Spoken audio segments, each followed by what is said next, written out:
Batin dia adalah hati. Manakala batin kepada hati, nama dia ruh. Batin kepada hati itu adalah ruh. Maka untuk beri makanan kepada ruh ini adalah Allah, Allah, Allah. Tapi di lafaz, ya semua lafaz. Bukan kata di hati, bukan kata di lidah. Manakala batin kepada ruh dipanggil sir. Wa fi sirri ana. Maka di dalam batin kepada batinmu itu adalah aku.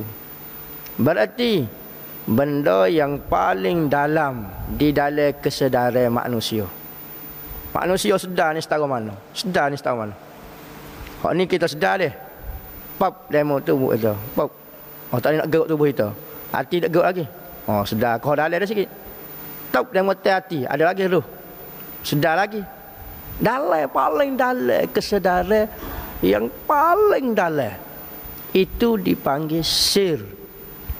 Sir ini rahsia. Terjemuh rahsia lah. Dipanggil batin kepada ruh. Maka zikir dia hu di mulut. Tetapi manfaat dia untuk sir seseorang. Kalau Allah manfaat untuk ruh seseorang. Nah, ini martabat kesedaran. Nah, lama-lama dah dirasa lah. Nah, kok mana dia pergi ke mana? Allah yang masuk ke mana? Segera digapo. La ilaha illallah rasa digapo. Rasa di hati. Allah yang rasa di mana? Nah. Hu rasa mana? Ulama fiqh menyatakan sebelah kanan lebih mulia daripada sebelah kiri. Kita fiqh kata semua ibadat afdal sebelah kanan. Kalau pakai syah sebelah kanan. Apa? Sebab kanan ni mulia Nabi kata. Tok fiqh melihat tubuh manusia afdal kanan. Betul? Ulama hakikat, ulama tarekat melihat hati lebih mulia sebelah kiri. Hati berada sebelah kiri. Maka dia letak syah sebelah kiri. Tutup sebelah kiri. Benda yang paling mulia bagi diri dia. Nah. Bagi tok pekoh, hak paling afdal letak dua-dua belah. Ambil kanan kiri letak putar gini. Kena dua-dua kanan. Bagi orang kata hati mulia, sebelah kiri mulia. Bagi ahli hakikat, sir lebih mulia. Berada di tengah-tengah. Berada di tengah-tengah dada kita. Maka, hak mana mulianya? Mulia belaka. Dari sudut mana manusia itu mulia? Kerana dia ciptaan Tuhan yang paling hebat sekali. Jadi gitu. Hati, ruh, sir. Banyak-banyak ke sebut kalimah la ilaha illallah. Allah, Allah, Allah, Allah, Allah, Allah. Allahu, Allah, Allahu. Allahu, Allah, Allahu, Allah. Cara baca dia Allahu, Allah. Allahu Allah Allahu Allah Allahu Allah Allahu Allah Allahu Allah Allahu Allah Allahu Allah Allah. Hidup dan mati. Allahu Allah mati pula. Hidup mati, hidup mati. Kerana di dalam ilmu zikir kalau baca asma nama Allah, cara baca dia mesti hidup mati Dalil dia hadis riwayat Imam Muslim. Nabi Muhammad kata apabila dunia tidak akan hancur, la taqumus sa'atu, tidak akan berlaku kiamat selagi mana ada orang duk berzikir Allahu Allah. Nabi Muhammad mahidupkan dan mati. Allahu Allah. Maka ulama ambil kalau kita nak berzikir nama Tuhan, hidup dengan mati. Ya Latifu, Ya Latif, Ya Latifu, Ya Latif, Ya Latifu, Ya Latif. Yang kena sebut lagu tu. Nak baca ya latif, ya latif, ya latif boleh. Ataupun ya latifu, ya latifu, ya latifu, ya latifu, ya latifu, ya latifu, ya latif, ya latif. Nah, boleh, tapi moleknya hidup so mati so. Kerana tak tahulah ahli zikir kata apabila baca itu hidup belaka ataupun mati belaka. Nah, contohnya Allah, Allah, Allah, Allah ko ataupun Allahu, Allahu, Allahu, Allahu. Jadi gitu. Nah, maka kalau terlalu banyak bertukar nama Tuhan jadi nama iblis. Bimbang sebut teh itu akan bertukar. Benda sama ya.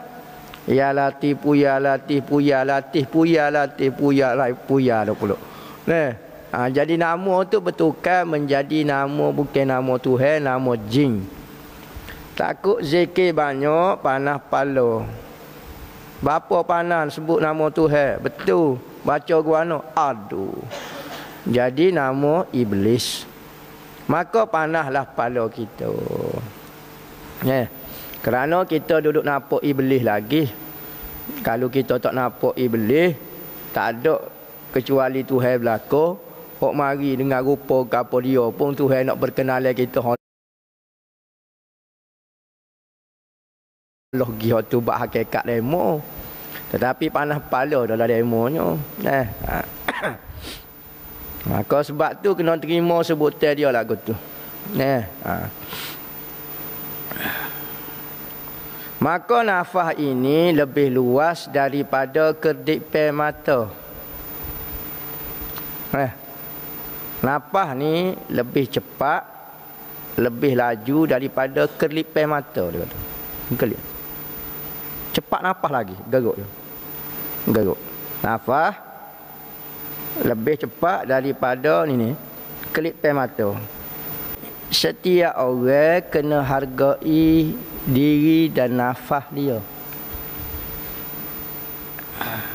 Katanya ulama, tidak bernafaslah seorang, sama ada nafas seduk masuk ataupun nafas keluar, kecuali berlaku 4 perkara dalam nafas itu. Dalam nafas tu akan berlaku 4 perkara. Pertama, nikmat. Kedua, bala. Ketiga, taat. Keempat, maksiat. Dalam nafas itu kadang-kadang berlaku nikmat. Oh, nikmatnya. Apabila berlaku nikmat di dalam nafas, wajib kita bersyukur. Jika berlaku bala, wajib bersabar. Jika berlaku taat, wajib bersyukur.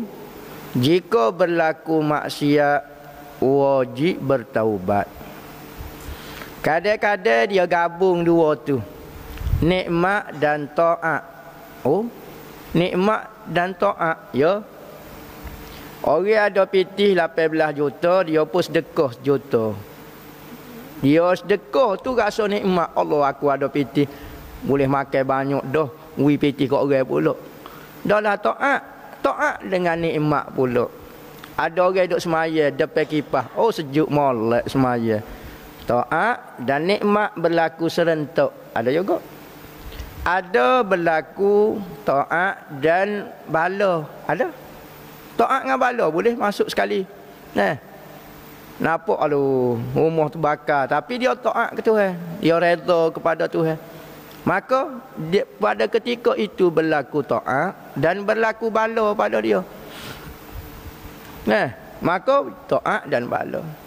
Kadang-kadang berlaku maksiat dan taat. Maksiat dan nikmat. Bercuri, berzina. Oh, nikmat tapi maksiat. Dalam maksiat ada nikmat. Maka dia nak bersyukur ke tak? Dia sipir dua tu. Taat dengan maksiat. Nikmat dengan bala. Kadang-kadang hok ni pelaga ngok ni, hok ni kadang dia pelaga ngok ni. Kadang-kadang hok ni pelaga ngok ni, kadang dia pelaga ngok ni. Hok mana kita nak buat? Kadang-kadang dalam maksiat ada nikmat. maka kena taubat. Jangan alhamdulillah. Abzina, terima kasih Tuhan. Jangan buat lagu tu. Kadang-kadang maksiat dengan bala. Dalam curinya katok demo pula. Aduh. Maksiat lagi, bala lagi duduk situ. Maka kena lagu mana? Kena bertobat dengan Tuhan.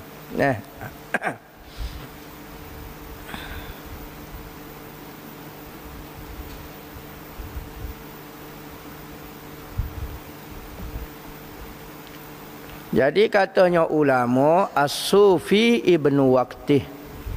Sufi-sufi itu, orang tasawuf itu, orang yang sangat menghargai masa dia. Ibnu Waqtih, anak masa dia. Maka dia tidak tunggu esok, tak tunggu lusa.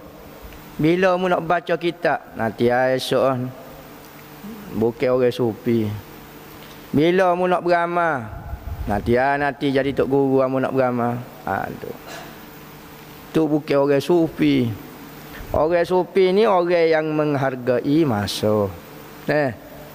Menangguh-nangguh pekerjaan itu. Katanya dalam mata hikayat kita ngaji itu dah.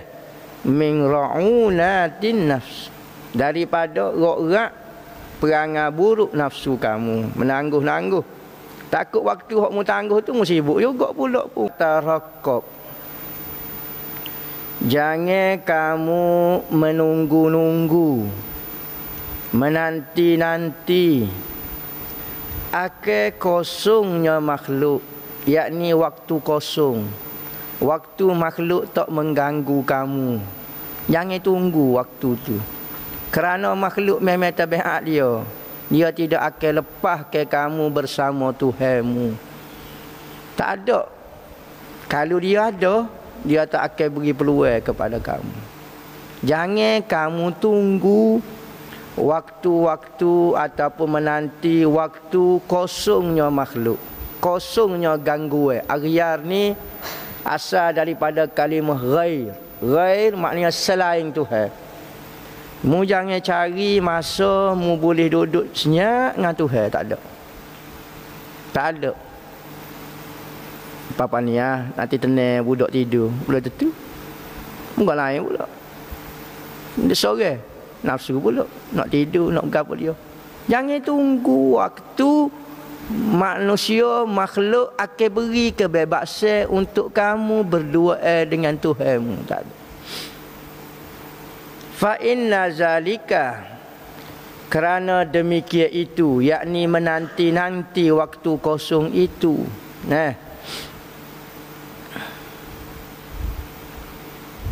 Telah memutuskan kamu ataupun menyebabkan kamu tidak muraqabah Tuhan pada keadaan yang Tuhan letak kamu sekarang. Nak ayat gini. Ya nak royak. Jangan tunggu waktu kita dengan Tuhan. Kalau betul mu ni jenis hati duduk dengan Tuhan, waktu gapo mu duk perhati Tuhan semacam. Jangan tunggu waktu kosong. Kerana kalau mu duk tunggu waktu kosong, bererti sekarang mu tak muraqabah Tuhan ke? Mu tak ingat ke dia lah. Berarti hatimu sudah tak ada Tuhan ketika ni. Sedangkan orang ni mesti hati dia sentiasa muraqabah Tuhan. Kalau kita duk muraqabah Tuhan semacam, tunggu gapo dia masa kosongnya, tak perlu dah duk muraqabah dah. Duduk perhati-hati dah Tuhan. Apa kaitan ikut dia lah makhluk nak kosong, nak gapo dia, nak pergi terbang, nak terjun mana terang mari, kau ikut dia lah gailah. Orang kalau duk perhati Tuhan dik. Nanti dia kelik baru hamba jadi nak beriman sikit, nak bertakwa sikit. Apa kaitan dia mari tak mari pun. Ada manusia ni buat alasan saja dengan Tuhan. Nak duduk dengan Tuhan ni cari masa kosong. Siapa dia nak beri masa kosong kat mu? Mungkin hidup lah ni. Mungkin nak duduk dengan makhluk. Tiba-tiba nak cari masa kosong. Bila? Kalau mu duduk sore pun mu hidup dengan jasadmu. Mu gerak dengan nafasmu, dengan nafsumu, dengan dirimu. Mu nak cabut bila? Kalau betul mu nak cabut benda tu, tanya ada makhluk pun boleh cabut dah. Kalau mu nak fokus tu tanya makhluk ni ada mu boleh fokus tu dia tak syarat kata kau. Ada seorang pelajar mengadu kepada guru dia. Dia ngaji budak bijak tapi tak lama nak berhenti pondok. Dia kata, Tok Guru hamba nak berhenti. Apa pulaknya? Dia kata hamba tak boleh dengar